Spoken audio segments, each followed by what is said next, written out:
Hello. Happy Thursday, everyone. I'm super excited to be back with you all. It's Olivia here, Savvy Social Pro, and I'm excited to announce a brand new venture with the Debora J. Hollick, who originated the Live Life and Wow book series and events. So, as you recall, just for Thanksgiving, I had interviewed Debora for my Get Your Happy On show, and here we are. We are days away from launching on Amazon. We're getting those pre-orders in. So thank you to all of you who are getting your sales orders in for both the book and the companion playbook, as you can see here on the screen. Right there. So that's the book cover. And I'm also super excited to announce that we've got some authors who will be joining us on our very first series of the author roundtable. So we'll be able to give you a chance to meet the authors and hear their stories, and also just to learn more about what it was like to be in this community of WOW. So without further ado, let's bring on Debora. Hang on one moment. Let me see her if she's in the studio with us today. So please, everyone, welcome Debora, the Smash Through Mentor. Hey, Debora, how excited are you for this book? I am just beyond excited. So it is a very exciting time, and this has been a long time coming, Olivia. So I am so glad to share this with you. You are amazing, and this is. I'm so excited for the authors that are on tonight and everybody who's participating in the book. I'm so proud of everybody who's just done so much, and yeah, it's. I think our readers are going to be thrilled. Exactly. So join the conversation. We want to know what makes you go wow. So share with us a wow moment from the day. And so if you need a refresher on what it stands for, Debora, what is the acronym for wow? Wow is wonder, openness, and wisdom. And our book is nuggets of wonder, openness, and wisdom. So each of the authors have shared what they feel their biggest nuggets were in those categories in summarizing in the book. And it's a different concept in reading a book, because every in the beginning you can see the summary of every chapter. And I don't know about you guys, but when I read an anthology, sometimes I just want to kind of thumb through and find one that resonates with me at that moment. They all resonate with me eventually, but sometimes on a certain day we just need something that resonates. So in this book, you can read the summary and you might go, oh wow, I have to read Ric's chapter, that's just amazing. Or Olivia's chapter, because I'm so excited that you're part of the book too, Olivia. So I love it. I'm excited about the different concept. I'm excited about what we have to offer, and thank you for interviewing us. We're so excited. My pleasure indeed. So if you're wondering how to get your hands on this book, the link is on the screen. So go to livelifeandwow.wordpress.com and order one for yourself, order one for your friend, order one for your business colleagues and neighbors. They make fantastic gifts for the holidays coming up. So please share this link below and get your copies in. And speaking of Ric, we do have Ric in the studio with us. So let's bring him on here as well. So give me one moment. Hello, Ric. Welcome to the Author Roundtable. Oh, You're on mute. never gets old. Yeah, that mute button, it gets all of us all the time. Still can't hear you.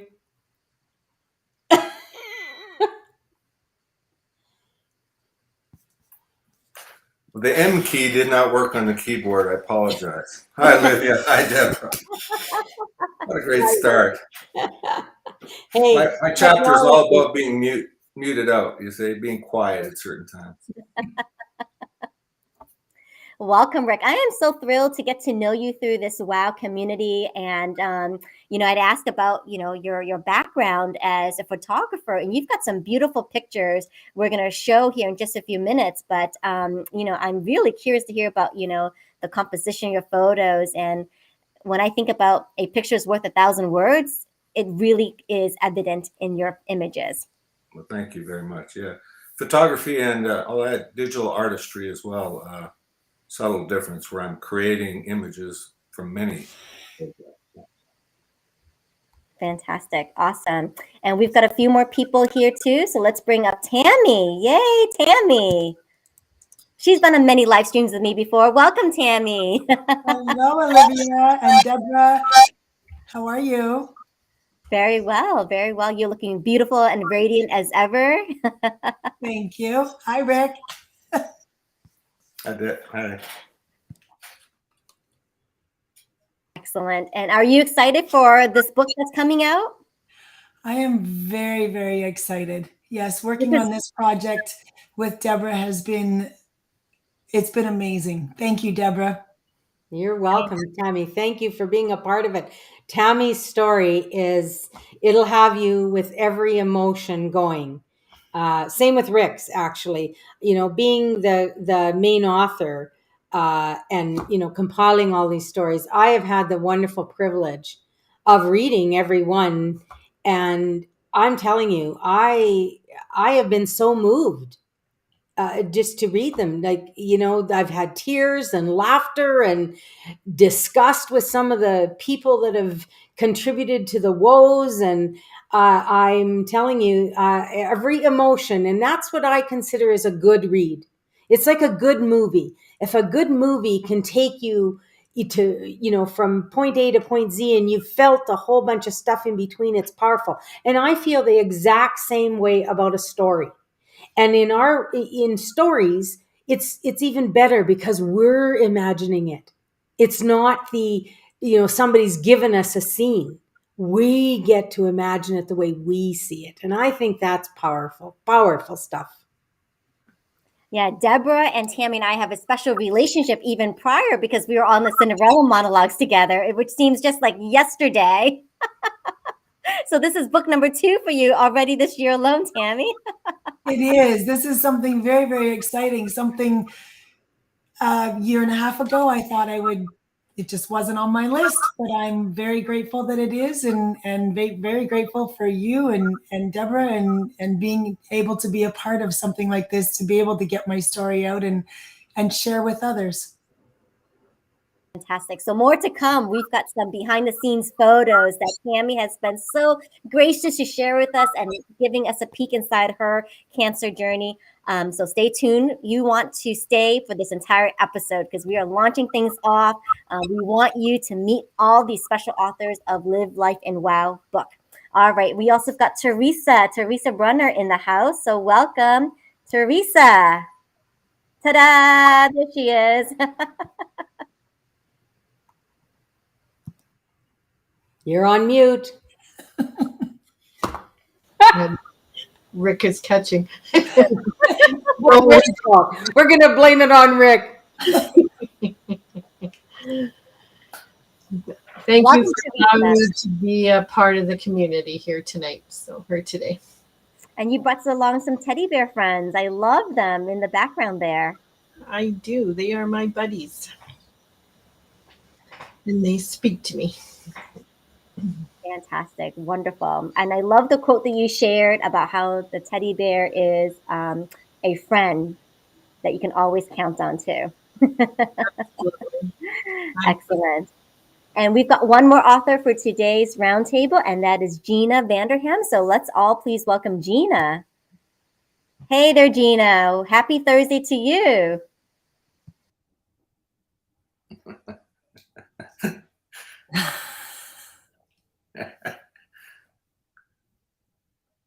An amazing mute button.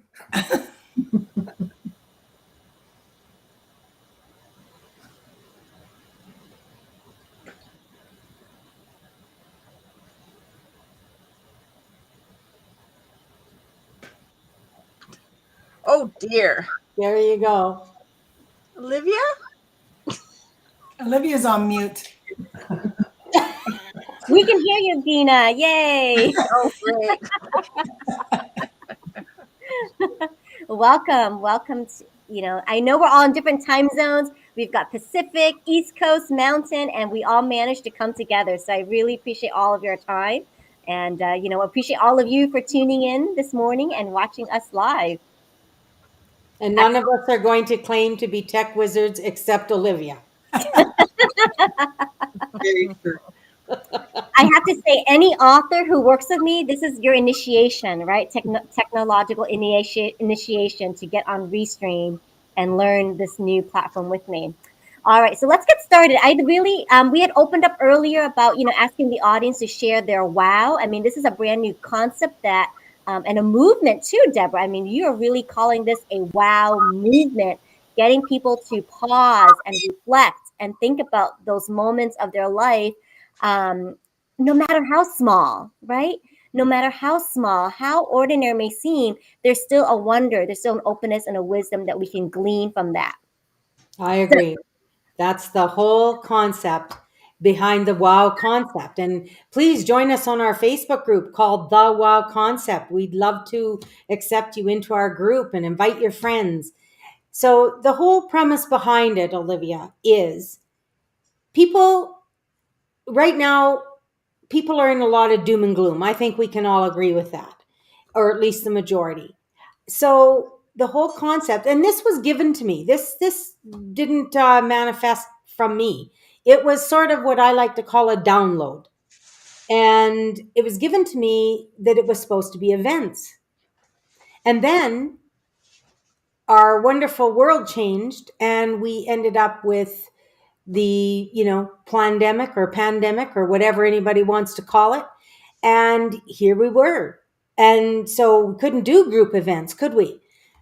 So then I get a message telling me that, okay, you're going to write books now, and it's going to support the events, because when people come to the events, they're going to get a book. So I'm going, really? Like, well, who's going to write this book? You are. Oh, really? All by myself? Well, no, you're going to come together with other wonderful writers and people who have experienced amazing things, and they're going to share them, and everybody's going to share them together. And so that's the WOW concept. And the WOW concept is looking for wonder, openness, and wisdom in all aspects of our life. So this isn't just the good times. And it's a lot easier in the good times. I'll admit that in a heartbeat. But we have to find it in the good, the bad, and the ugly. Because when we do, we change the way we think. And when we change the way we think, we change the world around us. So it's inner and outer. And does it happen in a heartbeat? No, I'm not going to pretend it does. But the more of us that get together in this movement, the better our lives and the better our world will be, because there's a ripple effect. So that's the WOW movement. And I'm hoping a whole lot of people are going to join in and get excited about it. And everybody I've talked to, when I mention it, everybody gets excited. So stay tuned. Indeed, stay tuned. So I'd love for each of the authors that are here, what has been a wow moment of your day today? Let's start there. Was there something that caught your attention? I'll share. My mom took me curling tonight. Or today. So it was very, very exciting. I think exciting for her, but exciting for me too, to see how she is and in her element. And she was just glowing. And it's, for some of you who know, my dad just passed away in October, and it hasn't been, all sunshine and rainbows for a little while. And to see her laugh and smile, and it just put a huge smile on my face, and it made my heart very warm. So that was my moment for today. Yay. Oh, that's lovely. Thank you for sharing that, Tammy. Awesome. Yes. How about you, Teresa? I would say my wow moment was a friend helped me kind of get me out of my head and seriousness, and that today is going to be today just as it is and just as it is not, and it'll be okay. So let the stress and worry and anxiety go. Be Smart. a duck. That just reminds me, Deborah, be a duck.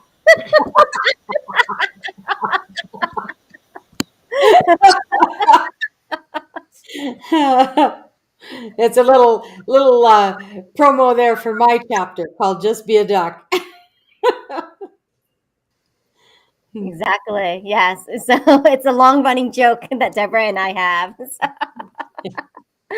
But yeah, sometimes we just gotta let things be. Yep. And I like that, Teresa. It's okay. It's okay when it is too. So excellent. All right. And Rick, let's hear from you. Man, I had a couple brilliant nuggets today. Now let me check. I am not muted, so this is good. Two of my three children happen to report in with some great news today.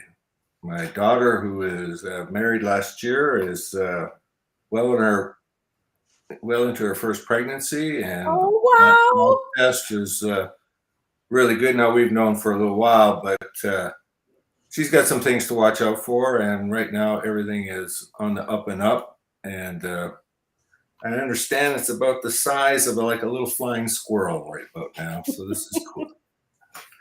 And then my son calls in and says his boss called him and said, based on your performance and whatnot, we're going to send you and your girlfriend to on a holiday down to the Caribbean. So it was a fantastic day in the family, right? So it always brings a smile to your face, right? I mean, it's always when your kids and those that are close to you are having moments, it brings warmth to your heart as well, right? So those were a couple golden nuggets of my day. oh, I love it. Love it. Love it, Rick. Thank you so much for sharing. All right, let's hear from Gina next. Hi, everybody. Thanks. I think my golden nugget today was just, God was just shining through those clouds onto the ocean a few times today, like unbelievably awesome and gorgeous. And I had a friend over helping me, which was another awesome thing in those moments. It's just beautiful, just awesome. Yeah, sometimes we can look at the clouds and feel like, oh, the rain is going to come, but there's light through the clouds. So see the light. And I think I've been around Deborah and all these authors and, getting to read drafts of your chapters before publication. Practice wow. Practice wow. Make it a habit. Switch and look for the wow. I think that's the one thing that I can say that I've learned to be able to do just from the companion exercises too. That's for sure. I've been going through so many of them as I'm editing, and they're great. Great ways for people to put into practice, because it's not a practice for everyone. But I'm going to ask the audience and all our panelists right now, give yourself a moment and just think, how many times a day do you think you actually say, wow? I I know people probably get sick of me saying it, but I know it is my absolute favorite word. I wow everything. And it's just it's just who I am. And maybe it's annoying sometimes, I don't know. But it doesn't matter where I am. I can be in my vehicle all by myself and I'm wowing something. So it's like, I don't know. I think in every language there's some form of wow, and I hope the more time, the more we can bring it out, the better. Oh, you bring up a good point, Deborah. I'm wondering how other languages say wow. So if you speak a foreign language or you know a wow expression, let us know what that is. Do any of our panelists here have another language that they speak? Oui, je parle français. What language is that, Gina? Moi et mon ami Rick ici. On parle français. French. And how do you say wow in French, Gina? Wow. That's the Quebecois version. The Parisians might say wow, oui. Oh, I like that. The wow-wee. That's wonderful. Wonderful. All right. We've got some special images and photos to share with each of you coming from our authors. And I'd like to bring up Tammy's first because, Tammy is known as the Cancer Mentor. And, she she went through something with your son. And I want to be able to share that picture with everyone, and maybe you can walk us through that, because this was not a wow moment on the surface, right? It was actually a very difficult thing to do. And let us know how it ties into your chapter 2, Tammy. But I'm going to bring up an image here. So give me one moment and let Tammy kind of set it up, what we're going to be about to see.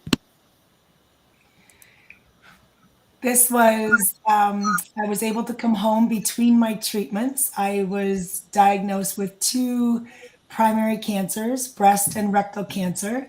And so between my treatments, I was losing my hair, and I was able to come home to see my family. And because my hair was falling out a lot, it was getting very thin, I asked my family if they would help me shave my head.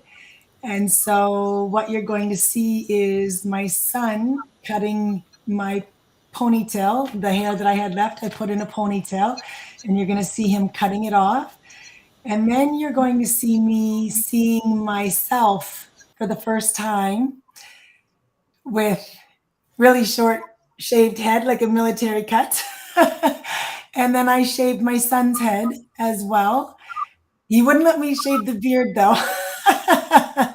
But he let me shave his head. And then when my hair actually fell out, all of it fell out, that's what I looked like when I was completely bald. And I have to say, you're still smiling, Tammy. And Yes, this I is what am. we love. You look so radiant and beautiful with or without hair. Thank you. It's your eyes, Tammy. I mean, it just bores right. It's the soul is in your eyes. The hair is irrelevant, So Yeah. I think this is a beautiful photo. Absolutely beautiful. I get teary-eyed when I look at it. It's just everything that I went through. It was an extremely tough journey, and I know others out there have gone through worse than I have, but for me it was extremely tough, and it meant so much that I was able to come home, first of all, and to do this with my family and my best friend was just, it meant the absolute world to me. So yeah. Your son looks very happy there. I'm very proud of you. He's very proud of me, and I'm very proud of him. So yes, he's a special little man. Not so little. No, no, he's not. No. I think it's very inspirational, your journey, Tammy. And what astounds me more than anything is your attitude and how you bring that attitude to every day and every experience. Speaking about wow, you to me are one of the ultimate ambassadors for that, because your journey hasn't been easy. And I'm not going to give away everything that's in your story, but let me tell you, ladies and gentlemen listening, it's jaw-dropping. Jaw-dropping. Thank you, Deborah. And you're so right.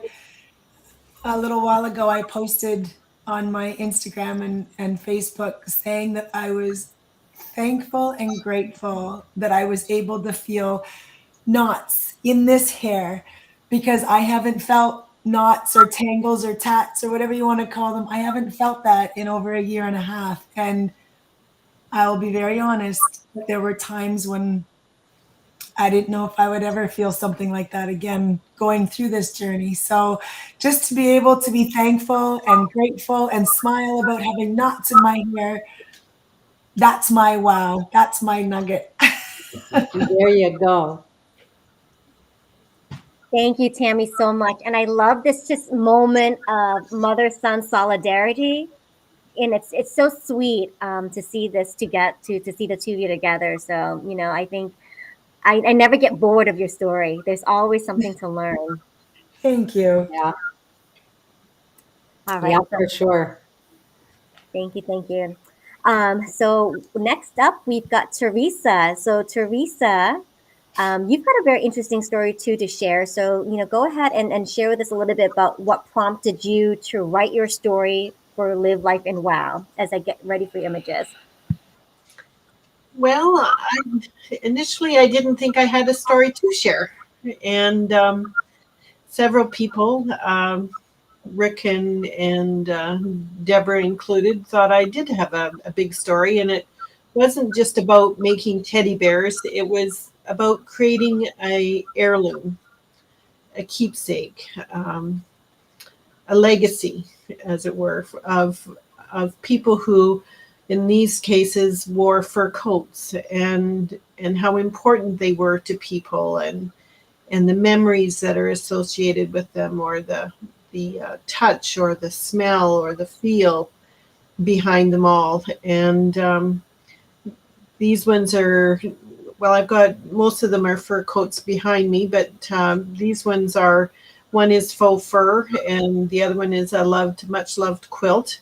And I just, um,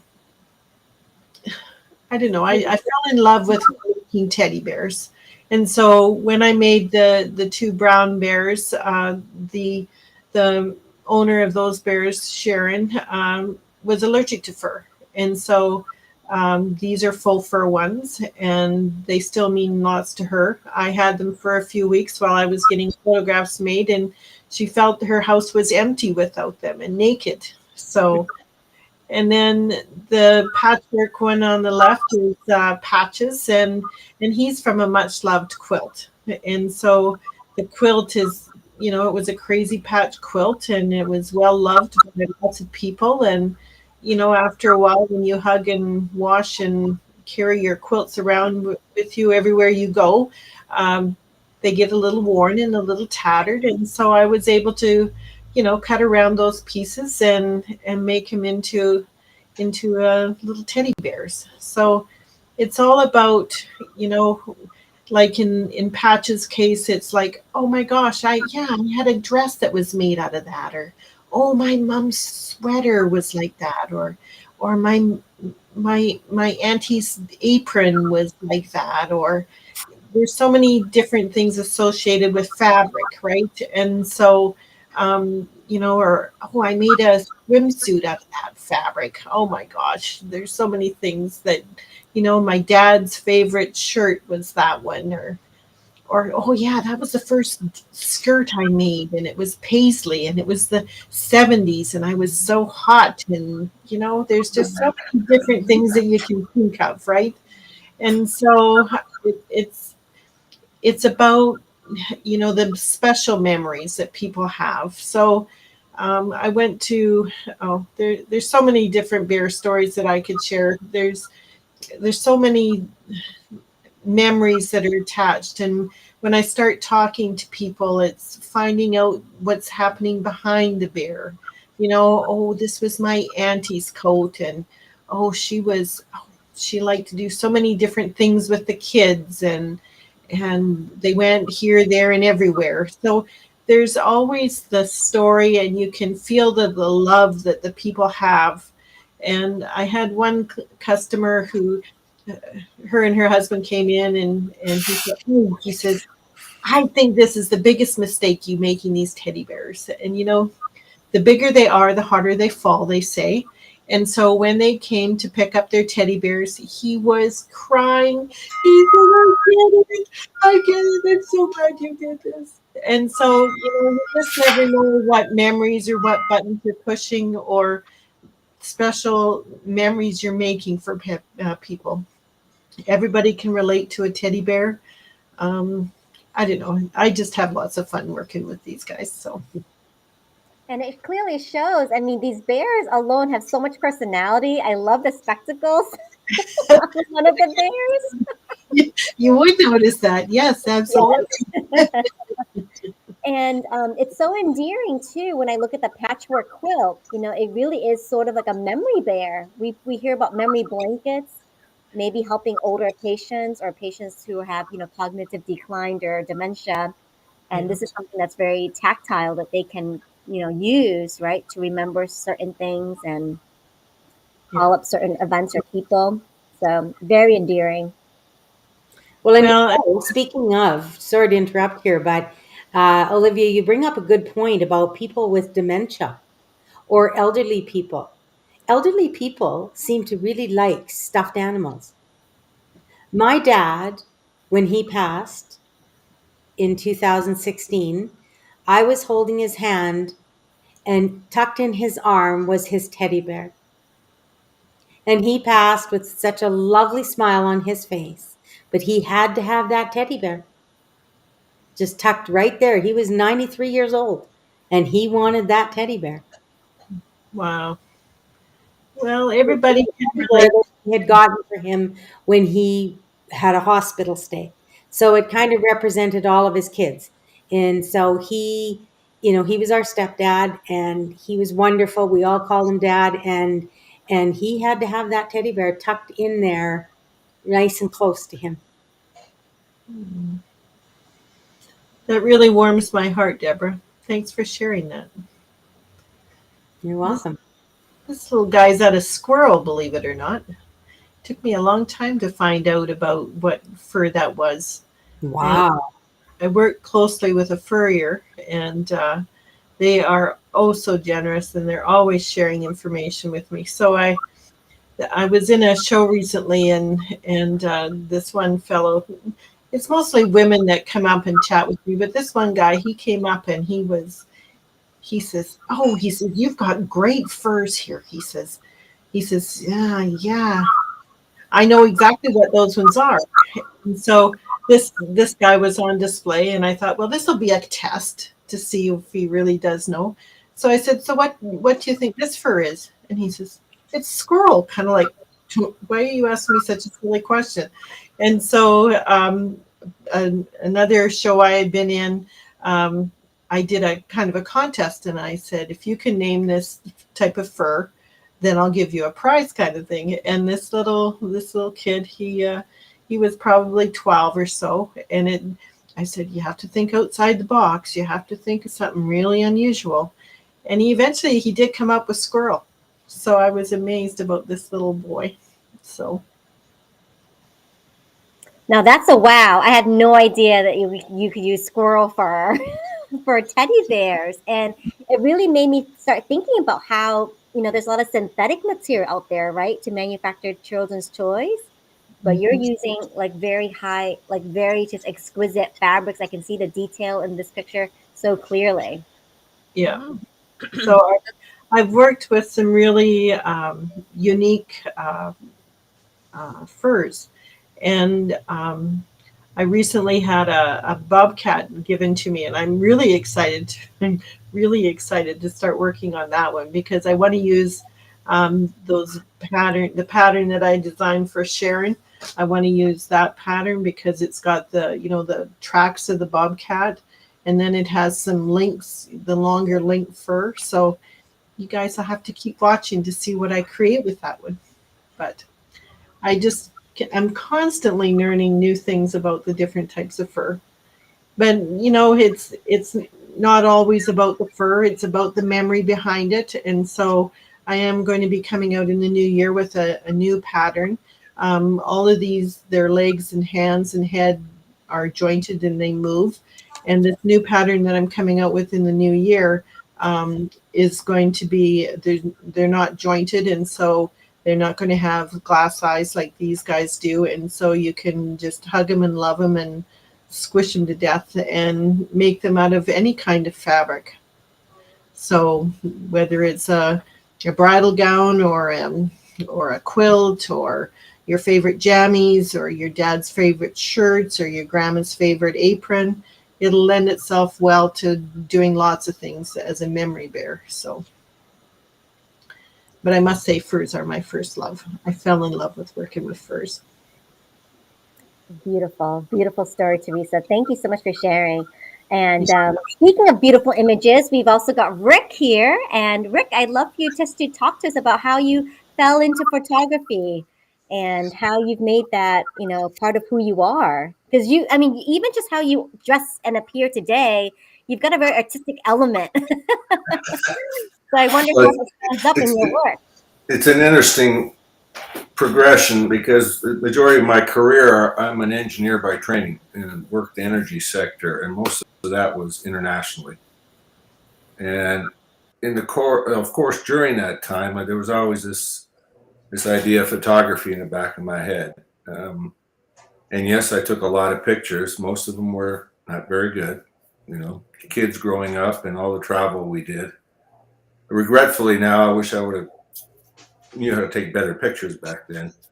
But when we decided to come back from overseas back to Western Canada, I said, well, let's, I'm not one of those who's interested in retiring to a rocking chair. I only live life once, and there's just too much out there to do and enjoy. So I said, well, let's pursue the photography. So here you have an engineer who's a fellow who spent most of his career as an engineer in oil fields around the world, in the management of oil companies, and I've come back now and now taken up photography and digital artistry. I keep adding that, and a lot of people don't understand what that is, but some might call it photo manipulation and whatnot. It's building a scene from a combination of different elements of photography, of different photographs.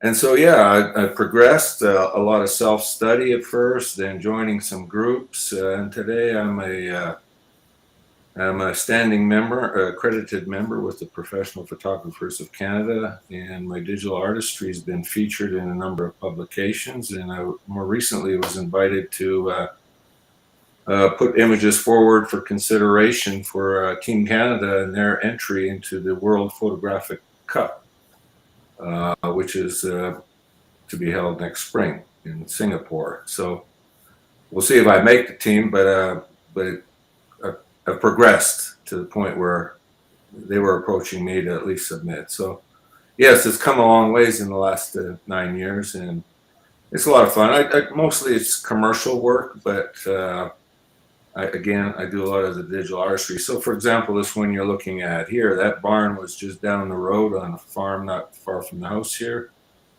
And of course, the hat was added later. The rainbow in the sky is from another of my images. The cowboy boot laid over is yet another image, and the birds are yet another. So, and I think some of that foreground grass, if I remember right, was another image. So you can argue 1, 2, 3, 4, 5, you know, at least elements of 6 different images to come together to create this one scene. And it's obviously a Western theme, and this one and a few others, of course, we're going to be in the world famous Calgary Stampede 3 years ago, but then it all got canceled because of the pandemic, and so they never showed at the show. And this year they came back. The themes were a little different, so those images didn't fit. But we're hoping for the new year some of my images will be back in the Stampede. So. And Rick, I also want to acknowledge you for all the work that you've done with my teddy bears. That last picture where the bears were on the books, that was one of Rick's images that he designed. It's a lot of fun. This is the beauty of composite work. So in Teresa's case, you know, it's her teddies, which I can't say enough about Teresa's background. You know, the background story behind the bears. The quality of her bears is there. It's excellent. But what's most attractive to me, what drew me to Teresa was the story of the bears, right? The story of whoever donated the jacket, whether they're living or have passed on, and the recipients, and then what that means to them and where these bears go. So I approached Teresa. She was in need of upgrading some of her photography on her website and whatnot. So we photographed the bears, and some of what you've shown is just simply bears on white, but there's been a whole series of bears in scenes like this, and most recently we collaborated on a calendar that each month features the bears in a composite scene that ties to the month, obviously. Different themes through each month. So we just released that calendar here a few weeks ago, and now we're together on this book. So I think somehow Teresa, she's a sister from another mother, and we're kind of tied to the hips. It's been a lot of fun. And I have to say, wow. That's a wow moment too for the collaboration that's already been forming. Yeah, you talk about wow. I must tell you this. leading up to this, I met Deborah through some mutual friends, and she was in need of some headshots, so I photographed her. And then, of course, I met Teresa, and Teresa mentioned something about a book. And I said, well, I'll tell you what, I just met this Deborah, and why not hook you two up? So we had a three-way Zoom, and I knew right then and there, I even stopped him at one point. I said, the universe brings people together in certain ways, and I don't recall ever having been in a three-way Zoom like that where it was just buzzing, right? And of course, that led to the next day where then Deborah and Teresa got together, and Teresa committed to being an author for the book. And then I think in that same conversation, they decided to gang up and come back and say, Rick, you're in the book as well. And the timing was right, because really one of my story in the book is it was difficult. It was a time when we were just coming back from overseas, and it all revolves around fraud and trust in people to be doing the right thing. And what happened just changed our lives totally. Fortunately, I'd fallen onto photography by this time, and I was pursuing it. And I would tell you that for a lot of reasons, it saved my life, you could argue. Just gave me a repurpose, refocus. We talk about the wows. We brought it up earlier about, stopping and smelling the roses sometimes. And photography will do that, right? Initially, when I started, I just going out and doing landscape. And if you just go and stop, and with that camera, and we're without, and just stop and look at nature. Gina mentioned the skies her wow today, right? The God rays coming through clouds, and all of these things, the smells and whatnot. People need to do more of that. Just stop, and enjoy Mother Nature. We're only on this rock for a short time, right? And it'll end pretty soon. We're getting closer to the end, right? So let's enjoy the ride while we're here. Be kind to each other and to be grateful. That's the other thing I learned. This is a lovely couple. I've done a lot of photography for them. This is a composite. The original image is in behind, he holding her, and was out on a brilliant little farm here outside of Calgary, where she was holding, her horse. She had been a championship jumper, and that horse was retired out on this farm. And Debbie here would go out, of course, and see her horse every so often. Big Red was his name. And we went out there with her husband. They wanted some shots, so we got this shot. And then, and it in itself was a brilliant shot. But then as Valentine's Day approached, I did this for them. I brought in this foreground candle and the flowers to just do something a little different for them off an existing photo. The original one, actually, in the background, they've got it on canvas in their house. And now they've got this one, which is a different take on the same shot. So it's nice when we celebrate the love of, the love people have for each other. And images, as they say, words, the pictures tell 1,000 words, right? They're powerful. And there's all kinds of good uses for photos. I would hope people would hang more of their personal photos up on their walls, particularly of family and friends, and enjoy that. And, the world takes more photos today than at any time in its history, right? Unfortunately, they all sit on an iPhone or on a computer hard drive somewhere, never to be seen again, which is just terrible. I was going to say in my cloud. I have so many photos in my cloud and my camera roll. Which is terrible. I would tell you, Olivia, take some out. Go get some prints. They don't have to spend a lot. Put them on the wall. And not the ones that, what I tell people sometimes, Uncle Bill. Uncle Bill, how do you remember Uncle Bill? Well, he's the one at the Christmas party with the family. He's got the big barrel laugh and the belly laugh and whatnot. I said, take a picture of him laughing like that one day. And put that up on the wall, and not one of Bill with the whole family in the military pose, right? because that's not how you'll remember him. That's not why you remember him. You remember him for the belly laugh. So put those kinds of photos up on your wall. And, Excellent. Yes. and then on those depressing days when you need a wow moment, a nugget, look at that photo on your wall, and that, I'll guarantee you that will take your attention away from all the stress and problems you're having right now, and refocus on family and friends and love in your life, and just change everything. Thank you, Ric. That's So well full said. of knowledge. Ric is so full of knowledge. We could listen to him all day long and learn more and more and more about pictures and just emotion and a whole lot of stuff. So tune in for his chapter, because you're going to be glad you read it.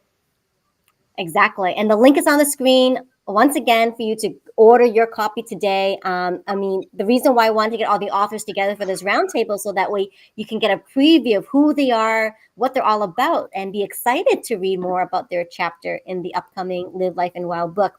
And Ric, I mean, you are in a category of your own with your digital artistry. I'd not heard of that before, but just the layering of these images, the composite, as you call them, this sweet moment that you've been able to capture between this couple is phenomenal, right? So I commend you for that.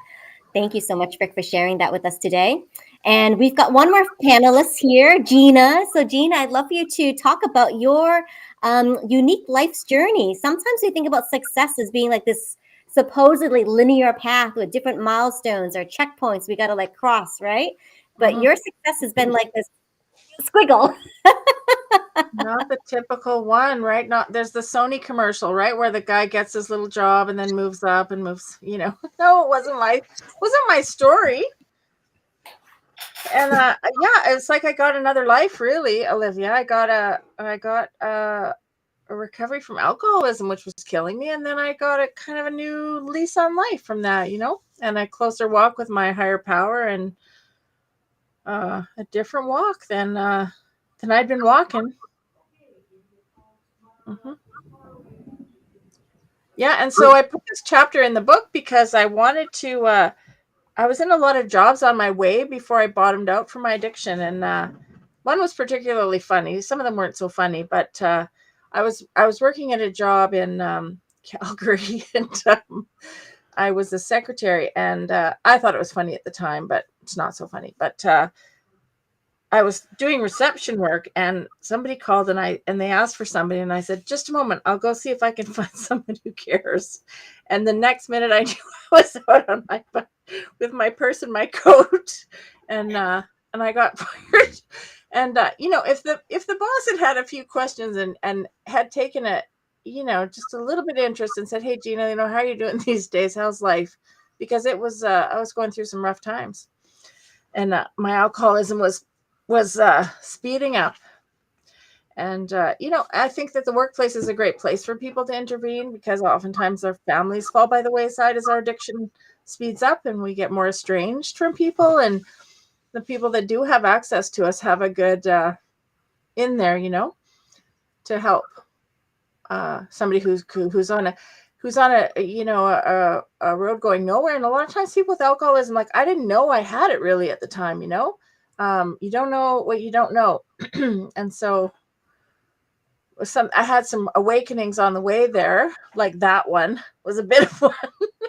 And other you know, kind of hits in the head. But when I started to contemplate, oh, maybe I do have an alcohol problem and I better quit. But yeah. I want to say something about Gina's story, because I've actually known Gina for quite some time, and she downplays her story and her life, and she is amazing in the sense that she is experienced on both ends of the spectrum. So not only did Gina experience drug and alcohol addiction, she has been sober for 34 years this year, which I think is amazing. And she has pulled herself up from the bootstraps. She has become educated beyond educated in this field, and has helped many, many companies, and can help many companies out there and the employees, because here's the good part. Nobody's pulling the wool over Gina's eyes. So she can teach and train and relate like nobody else, because she's experienced it. She's experienced it from an employee, and she's experienced it from a professional. So she's a winning combination for people. And her story, I mean, it's unbelievable. Some of the stuff in her story, like, I'm not going to give it all away, but where her addiction really started, I was shocked. Never even occurred to me that could happen. I've led quite the sheltered life, obviously. But I'm telling you, Gina's story is called Addiction in the Workplace.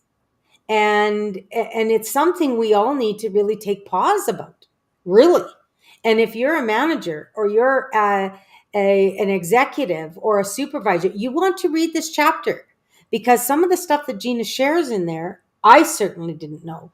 Things about liability and stuff, it'll just go, whoa, really? No, can't be. So I really want to encourage people to read, her story, and well, every story, but her story, to me, is quite astounding, and well worth it. So, and I think, Olivia, we've had some of the authors read each other's stories a little bit on the panel, and I was hoping we might be able to share some of that, because it's different perspectives. So, are we able to do that? And seeing we're speaking about Gina, I think it was Ric, wasn't it, Ric, who read Gina's? Yeah, I was just going to cut in, and I really had a couple of questions I was hoping to ask Gina. I had, if this is okay, Olivia, are we good to go? Yes, absolutely. Yep. Well, first, Gina, I was given the honor of reading your story, or receiving your story today, for the purposes of this roundtable, right? To give me some insight into your story, so I could maybe tell you what struck a chord with me, and then I'm hoping I could ask you a couple questions, if I may. Mm-hmm. So, one, your story, powerful, loved it, and I must applaud you for stepping forward now, having struggled and recovered yourself, and now to offer help to those suffering addiction. That's wonderful. There's a couple, if I could, there's a couple of areas I'd like to read. This is from Gina's story, and it actually is from two little passages, but this is Gina's story now. My passion is to decrease stigma around addiction and mental health issues. There is no shame in having an addiction. It is a mental health medical condition. No one ever wakes up and says, gee, I'd like to be an addict. The concern should be what happened to you, and the compassion that's required, and not what's wrong with you through judgment and shaming. We may not be responsible for the addiction, but we are responsible for our recovery. It takes great strength, support, and resources to succeed at recovery. And then, jumping ahead a little bit, she says, it's funny they call it recovery, because people are often not recovering skills, they are developing new ones, such as stress management or social skills. Addicts in active addictions don't process feelings, they just drink them into oblivion. The problems don't go away. They must be resolved in a conscious and responsible way. So those are two passages from your story, Gina, that really resonated with me a little bit. And they led to a couple questions, if I may. Of course. In talking about those with the addictions and their need to develop new skills, and apologies, I had to write this down so that I didn't forget my question. I wonder how this relates to their core values and the stories that are playing on in their minds, stories from their childhood. You know, we're often the product of our parents and our environment, and these stories live with people all their lives, right? And it can have a negative effect. So I'm wondering, when you're working with those seeking help, are you diving deeper to expose values, existing values, and maybe look to help replace those with more supportive and particularly the stories? Do we look to change their stories so that these now become foundations and supportive for better new supportive and enabling behaviors? Is that part of your approach to Absolutely, actually Rick. really kind of peel back the layers of the onion, so to speak? Mm-hmm. Yeah, people are often talk to me about things that they've done or things that they thought and that are destroying them, on some level, and that they've either conceptualized since childhood, and then their addiction just washes over it for years, and another thing happens, and another thing, and they feeling worse and worse about themselves. And when I use a technique called it's a trauma reduction technique called eye movement desensitization, and some places where the person has thought they were at fault for somebody's life, or one of the last persons I worked for, or for their death, and it turns out that it's not true. As we go back in their memory and process it, it's life changing, right? Yeah. It's life changing to look at some of their beliefs, and how they can change. Unfortunately, we all live with some of these old stories that are not very supportive and need to be changed. And most people don't know how to do that. But my second and last question, if I may, in your work with the companies, you talk about the necessity of doing things in the workplace because, doggone it, that's where most people spend most of their time. And so in working with these companies, I was wondering how receptive they are in establishing programs that will provide the necessary support and counseling for those suffering addictions. And part B of that, do you find that these companies also need to change their own corporate behavior? So programs of support and corporate behavior is really the gist of those two questions. Absolutely, Rick. I think some corporations are informed and have policy, and some don't, and aren't interested in supporting. And it comes a lot from their own personal views, of what they've experienced, perhaps, and also societals. Like, we have a long way to go, still around mental health and addictions, don't we?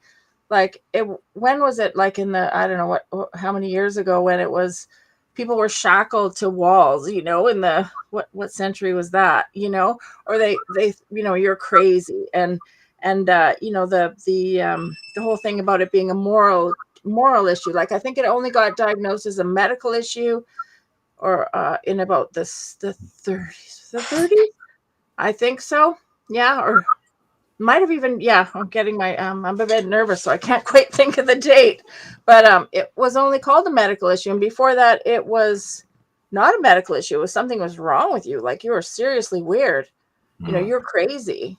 And there's lots of reasons why a person gets the disease. It's genetic, and it's trauma based, and it's culture based, and it's addiction in the brain. There's a real brain chemistry aspect to addiction as well, a real craving. There's so many factors. It's really a complex disorder. So we're learning more and more, and hopefully it's going to decrease the stigma more and more about it. People understand it better.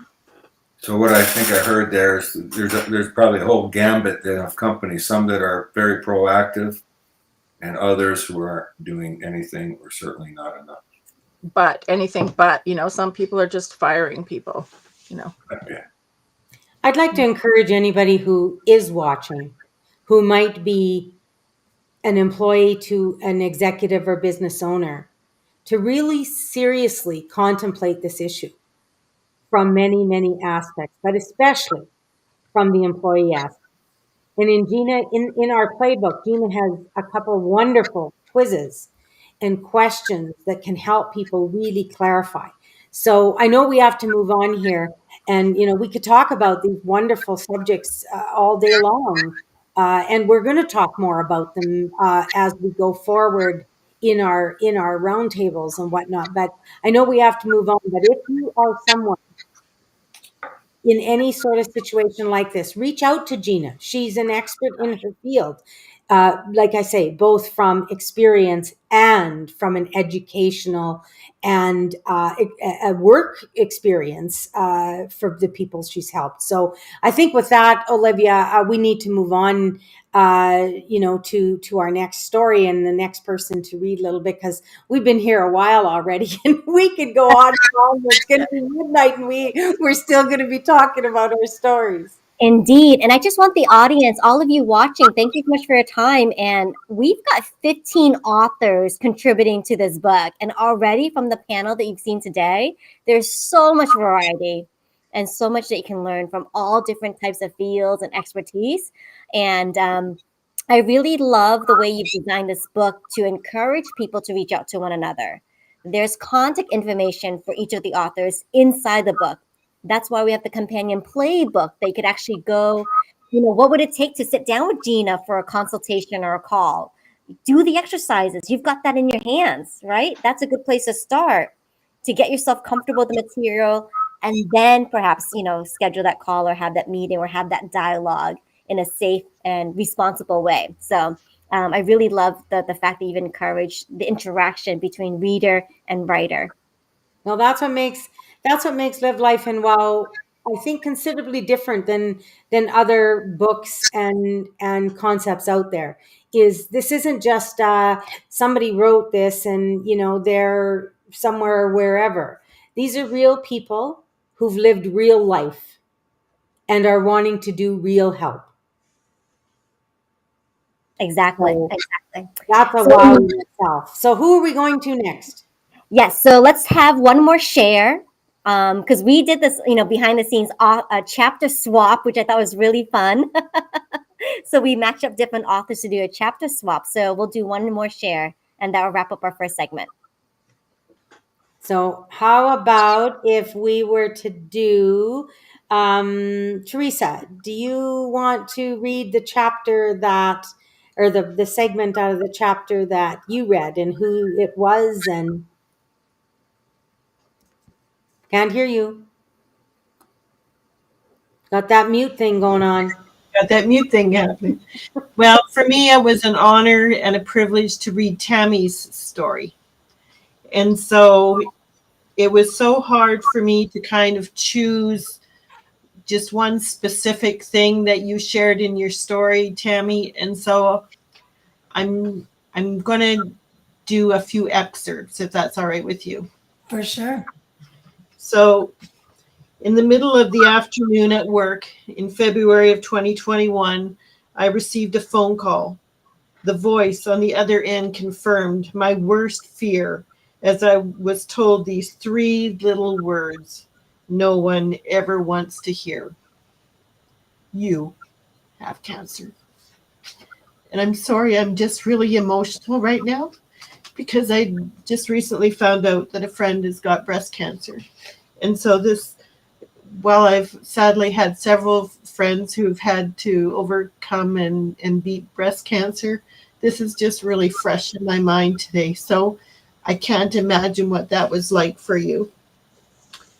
And then on top of that, just 2 weeks after the mastectomy, I was told those three devastating words again. Can you imagine? And no, I can't imagine what that was like. I really can't. And as you say, some people hear those words once in a lifetime, and some for a second or a third time, if the cancer comes back. But to hear those same words so close together was an absolute nightmare. You have no idea. And I can say I absolutely have no idea what that would mean to have those words said to me, not once, but twice. So I finished all my treatments on February 1st of 2022, and I got to ring my third and final bell. Wow. I can't imagine the elation you must have felt to be able to ring that bell. And when you're finished with a series of treatments, you ring a bell, and it signifies this part of the journey is over. Most people only ring the bell once. I rang 3. I've always said I've wanted to help people, and I never knew what that looked like until now. So my question for you, Tammy, is, Tammy, your story is so powerful, and it really shows how strong you are and how much more you want from your life. And I say that capital L, capital I, capital F, capital E.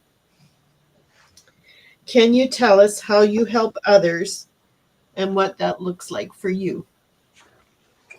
Well, yes, thank you so much for reading that.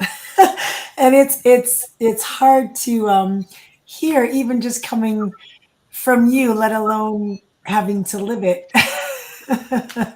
So yes, I don't want anyone to go through this journey alone the way that I felt.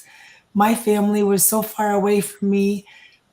I had the support of my partner, but it was so different because he didn't understand what I was feeling, what my body was going through, and all the different changes that was happening. And it was like I was out of control. They were making choices for me and my body. And I didn't think it was just, it was very hard. So now I want to be able to light a torch for someone else and get them to the end of that tunnel and through their journey by changing the thoughts of an illness and changing it back to wellness. And I have a custom designed 90-page journal that I designed to help other cancer patients, men or women. It doesn't matter because it affects us all. And just to be able to help them and get them through this and find different ways to laugh, find different ways to breathe, to smile, to enjoy the time that they have and with the people that is around them. And I'm there to hold their hand no matter what. Good days, bad days, it doesn't matter. And that's now what I'm doing. So it's beautiful because I want you to stay being you through your journey beyond all the changes that's going to happen. So I spell it BEYOUTIFUL.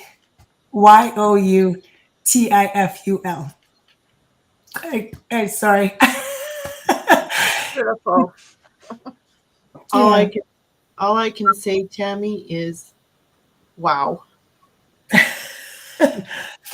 Thank you. Wow. Thank you for sharing your journey, your story, and your heart with others. It's powerful. Thank you so much, Teresa. And again, for Deborah, for allowing me to be a part of this amazing, amazing book and the companion playbook that goes along with this.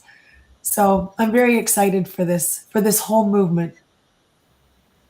Well, it's an honor and a privilege to have each and every one of you. I know, Olivia, we got to cut some off here, but I just quickly I do want to hear the passages from Ric, from Ric's story and Teresa's that were read. So maybe we can just do a quick kind of Reader's Digest version.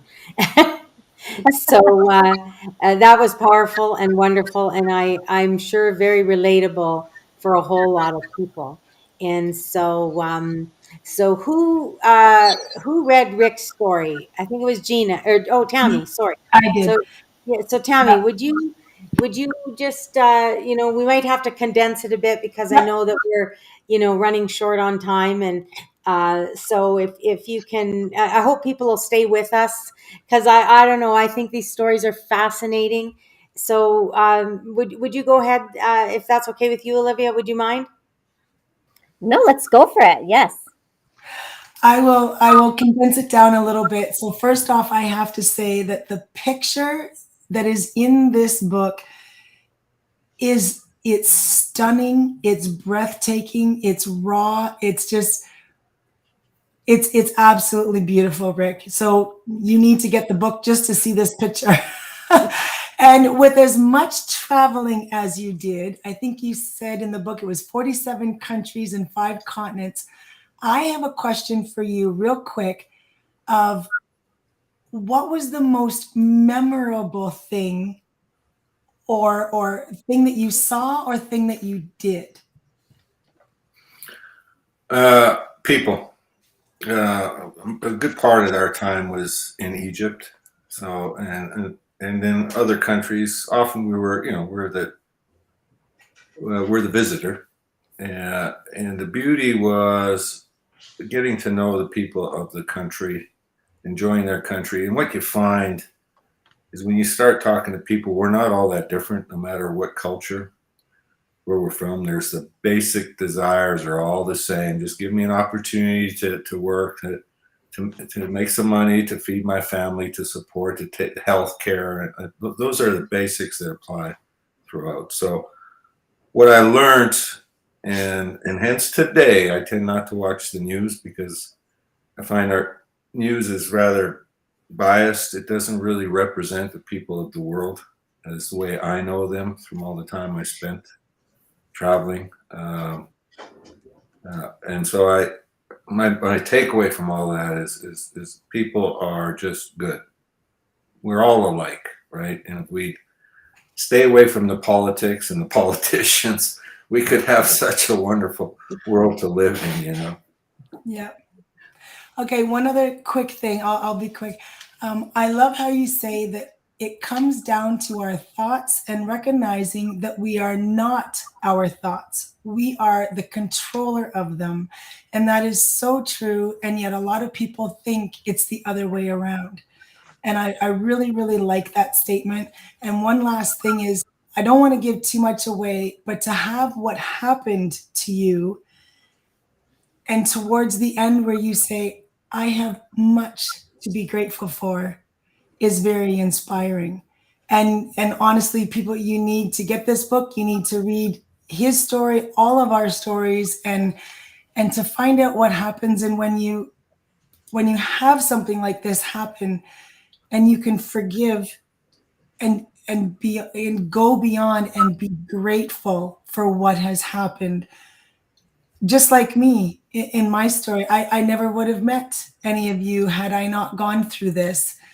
And I'm not saying, go get cancer so you can meet new people. That is not what I'm saying. But to have this and smile and laugh and meet people and have these relationships that it's just inspiring. So your story was very heartfelt. So thank you for being here and for writing it. I really enjoyed it. I think that's the thing. I mean, life is life. Things will happen to us. Yeah. The difference is our perception of what's happened and what we're going to do about that. Do we continue to be a victim, which most people unfortunately go through life being victims, versus saying, no, I'm electing to change my focus over here and pursue this and go on and forget this. It's happened. It's in the past. I can't change it. In my case, it was a 10-year relationship of somebody who just gut punched me, and it's in the book what happened. But you got to move on, right? And if you don't, your case, Tammy, I was going to say, with having gone through cancer, you're absolutely right. It's nobody wants it, but once you're through, once you made the fight, now what can I bring to others? Right. And that's the difference, you see, rather than, oh, woe is me, and oh, I'm so glad I got there, and then go sit at home quietly. You've said, no. Let's go out and help people. Let's spread the word. I think that there's probably a theme of that throughout. I know in Gina's story is the same thing, right? I think if people want to help people, you learn from it and you move on and do something. Well, In and my that's the case, whole it's the premise. photography. Okay, so I want to bring photography to people, to companies, to put them in the best light to help them succeed financially or for whatever their purpose might be. So it's all about paying forward and helping others through a trauma, through business, whatever it might be. And that's the whole premise behind the WOW movement. So one more, like I say, we could all go on for hours. You know, here we are in the morning. We could be here in midnight. So, one more. Who read the last story? Gina, you read Teresa's, correct? Gina? Wait, am I muted? No. Oh no, I didn't read Teresa's. I'm Okay. behind. I'm sorry, you guys. So whose story did I send you? I don't think I got any stories. Well, I think you did, but anyway, that's here nor there. So, okay, we're going to leave Teresa's story for another time because I guess, you know, we have run out of time, but Teresa did get to tell her tale. So just get the book and you'll get to read Teresa's story about how the bears talked to her. So it's pretty exciting stuff, right, Teresa? Or order the calendar. Order the calendar. Order the calendar. Do we have that link? Because yeah, that calendar is beautiful. You could frame those pictures afterwards for a children's room or anyone's. You could frame those pictures after.